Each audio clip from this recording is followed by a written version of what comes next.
Assalamualaikum warahmatullahi wabarakatuh. Waalaikumsalam warahmatullahi wabarakatuh. Alhamdulillah, wassalatu wassalamu ala sayyidina wa habibina wa syafi'ina wa qurrati a'yunina Muhammad. Allahumma shalli Salatan taghfiru biha dhunub wa taslihu biha al-qulub wa talinu biha al-usub tantaliqu kulli ma'sub wa ala alihi wa sahbihi wa man ilaihi mansub, amma ba'd.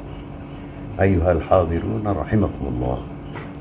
Alhamdulillah, ini ada kesempatan yang kedua untuk melanjutkan pembahasan daripada ahadits Rasul sallallahu alaihi wasallam, yang mana Rasulullah sallallahu alaihi wasallam mengingatkan kita untuk memperhatikan ahlul bait Rasulullah. Jangan memperbuat malu mereka.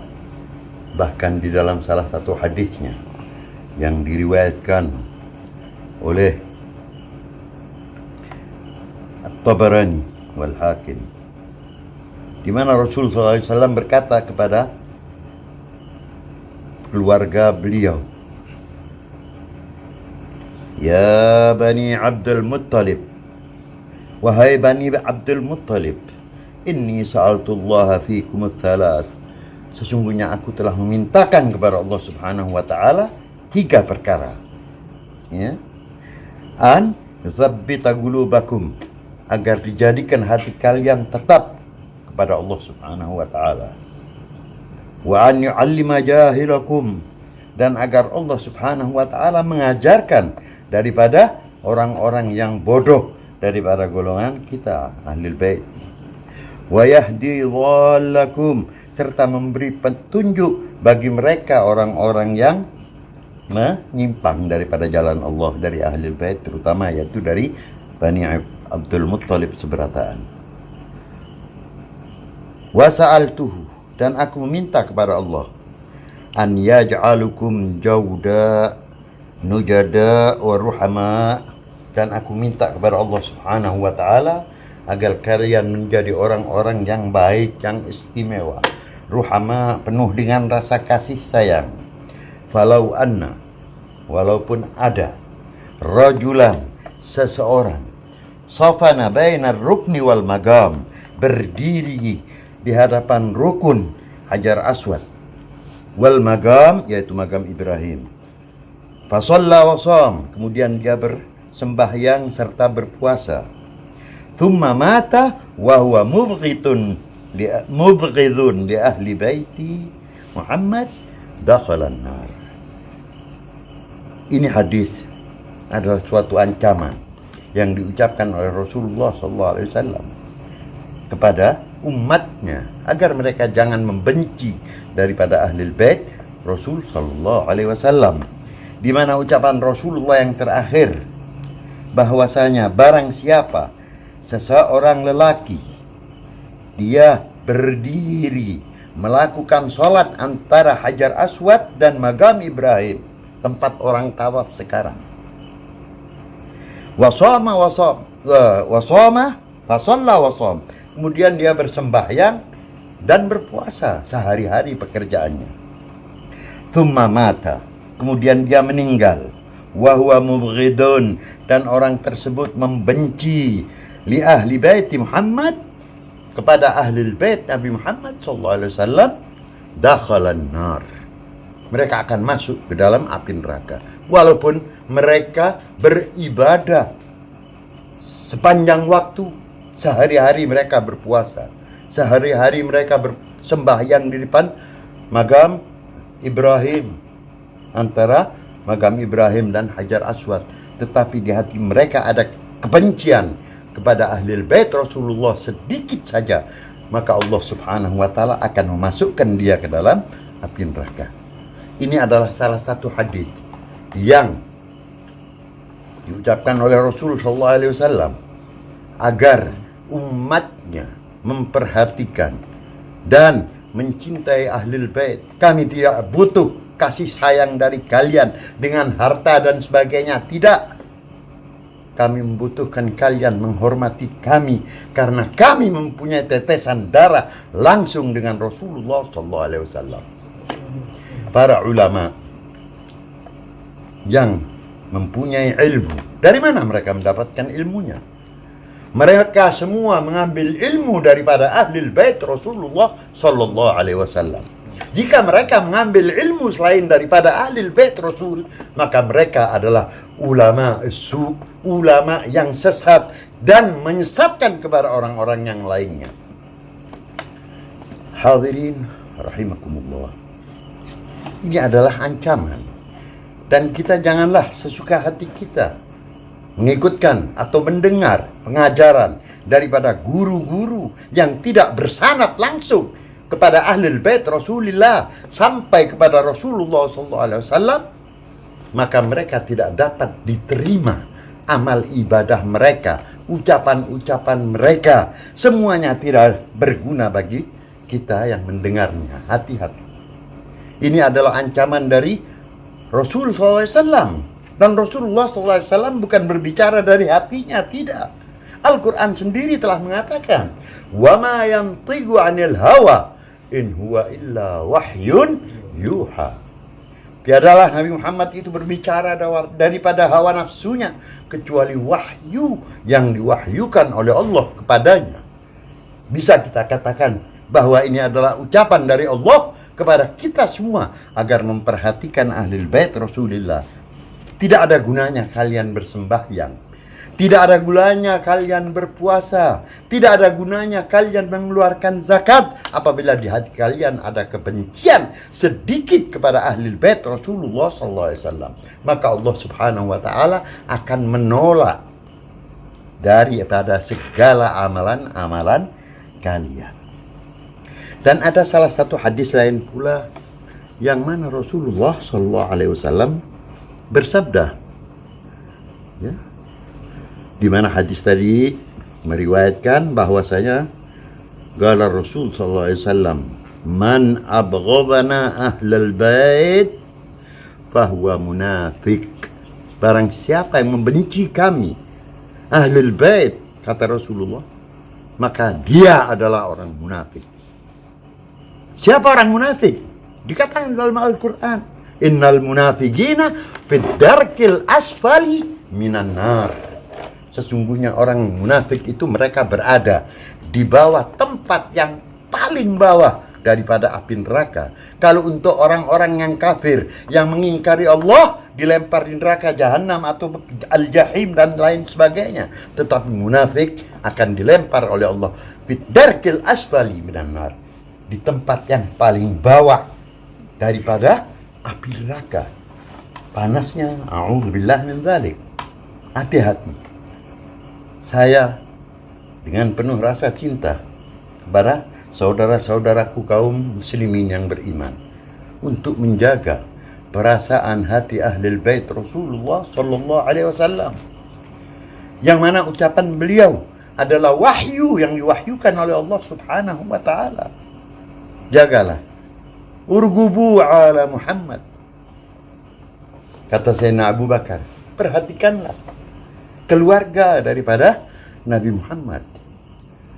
Ini Sayyidina Abu Bakar Siddiq radhiyallahu anhu. Beliau adalah saudara daripada Rasul SAW fil iman wal Islam. Orang yang pertama daripada kaum muslimin yang beriman kepada Allah Subhanahu wa taala, memerintahkan kepada keluarganya dan umat Islam pada zamannya agar memperhatikan keluarga Rasulullah SAW. Sedangkan kita yang tidak pernah memandang wajah Rasulullah ataupun bermimpi dengan Rasulullah akan mendapat berbicara menjelek-jelekkan keluarga daripada Nabi SAW, ini sangat berbahaya. Karena itu hati-hati. Allah Subhanahu wa taala tidaklah akan menerima amalan apapun yang telah kita lakukan kecuali dengan kecintaan kepada ahli bait Rasul sallallahu alaihi wasallam. Hadirin rahimakumullah. Alhamdulillah kita dijadikan sebagai ahli bait Rasulullah. Dikatakan oleh Allah dalam Al-Quran, "Dzalikal fadlu minallah." Itu adalah kelebihan yang diberikan oleh Allah kepada kita. Bukan kita yang meminta dijadikan ahlul bait, tidak. Tetapi Allah memberikan kepada junjungan kita dan diteruskan oleh anak cucu beliau sampai Sayyidina Al-Hasan, Sayyidina Al-Husain, terus sampai akhir zaman bakal keluar Al-Imam Al-Mahdi yang akan memberantas kekafiran, yang akan memberantas kemunafikan, yang akan memberantas segala macam hal-hal yang tidak disukai oleh orang-orang Islam, yaitu terutama musuh-musuh Allah. Dajjalun, orang-orang yang bagaikan dajjal, atau munafiqun, orang-orang yang munafik. Imam Al-Mahdi keluar daripada sulb anak cucu Rasulullah SAW di akhir zaman. Mereka lah yang akan memberantas segala kemungkaran dan sebagainya. Hadirin rahimakumullah. Di dalam salah satu hadis yang diriwayatkan oleh Ibnu Hibban di dalam sahihnya, wal Hakim, dia berkata daripada Abi Sa'id Al-Khudri radhiyallahu anhu, qala Rasulullah sallallahu alaihi wasallam, bersabda Rasulullah sallallahu alaihi wasallam, walladzi nafsi biyadihi, Rasulullah bersumpah, la yabghiduna ahlal bait rajulun illa adkhalahu Allahu nar. Demi Allah yang nyawaku berada di dalam genggamannya, tiadalah membenci kami ahlul bait seorang pun kecuali Allah Subhanahu wa taala akan memasukkan orang tersebut ke dalam api neraka. Di sini arti kebencian bukan hanya untuk memukul atau membunuh dan sebagainya. Kami biasa ahlul bait Rasul SAW sejak zaman Sayyidina Ali bin Abi Thalib, Sayyidina Al-Hasan wal Husain, dan terus anak keturunan mereka hampir semuanya dibunuh oleh orang-orang yang membenci kami ahlul bait, dan kami tidak takut akan kematian karena kita pun pasti akan mati, dan kematian kami adalah suatu syahadah, mati dalam keadaan syahid karena membela hak serta menjauhkan orang-orang yang mempunyai hati yang jelek kepada ahlul bait Rasulullah SAW. Janganlah sampai kalian tertipu dengan kiai-kiai atau ustadz-ustadz atau guru-guru dengan memakai bolang yang besar, tetapi di hatinya ada kebencian kepada ahlul bait Rasulullah SAW. Ilmu yang mereka dapatkan bersumber dari mana? Segala ilmu bersumber daripada Rasulullah SAW. Beliau bersabda dalam hadisnya, "Ana madinatul ilmi wa aliyu babuha." Aku adalah pintu ilmu dan Ali ibn Abi Thalib adalah pintunya. Jadi kalian ingin masuk kepada Rasulullah, kalian harus mengambil ilmu tersebut daripada dzurriyyah Ali ibn Abi Thalib wa Fatimah Az-Zahra, daripada Imam Hasan wal Husain, terus turun ke bawah Muhammad Al-Baqir, Ja'far As-Sadiq, Isa Ar-Ragib, dan seterusnya. Mereka lah yang membawa ilmu yang benar, yang mana mereka membawanya dengan penuh kesabaran. Berapa banyak daripada ahlul bait yang dibunuh, berapa banyak daripada ahlul bait yang dizalimi, sampai Al-Muhajir Allah Ahmad bin Isa keluar daripada kota Baghdad untuk menyelamatkan Islam, berpindah ke negara yang kering kerontang, yaitu Hadramaut atau Yaman, demi menyelamatkan agama yang dibawa oleh Rasul sallallahu alaihi wasallam, demi keselamatan umat Muhammad semuanya. Apakah kalian sampai hati memusuhi mereka, orang-orang yang menyelamatkan kalian? Demi Allah, ini adalah nasihat akhawiyah sebagai saudara muslim, agar kalian berhati-hati jika kalian memilih seorang guru. Lihat siapa dia, jangan hanya memandang atau melihat imamah yang besar dan sebagainya, tetapi dari mana ilmu yang dia dapatkan. Hadirin rahimakumullah. Di hadis yang lain, Rasulullah sallallahu alaihi wasallam bersabda,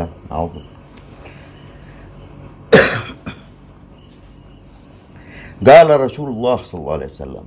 Rasulullah bersabda, diriwayatkan oleh Sayyidina Ali bin Abi Thalib, "Man lam ya'rif haqqa itrati wal ansar, fahuwa li ihda thalat." Barang siapa yang tidak mengetahui atau mengerti akan hak-hak keturunanku dan kaum Ansar, para sahabat-sahabat Rasul yang membantu Rasulullah SAW dengan penuh keikhlasan, fahya di ihda thalatha, maka mereka terjadi atau terbuat daripada salah satu daripada tiga golongan ini. Imma munafik, kalau bukan dia seorang munafik, atau wa imma lizaniyah, atau anak zina, wa imma li ghairi tahur, atau seseorang yang digauli oleh ayahnya sedang istrinya dalam keadaan haid. Itu orang yang membenci ahlul bait Rasul sallallahu alaihi wasallam. Ini adalah ucapan daripada Rasul sallallahu alaihi wasallam. Hadis yang jelas, rawinya semuanya sahih. Bukan ucapan saya tetapi hadis daripada Rasul sallallahu alaihi wasallam.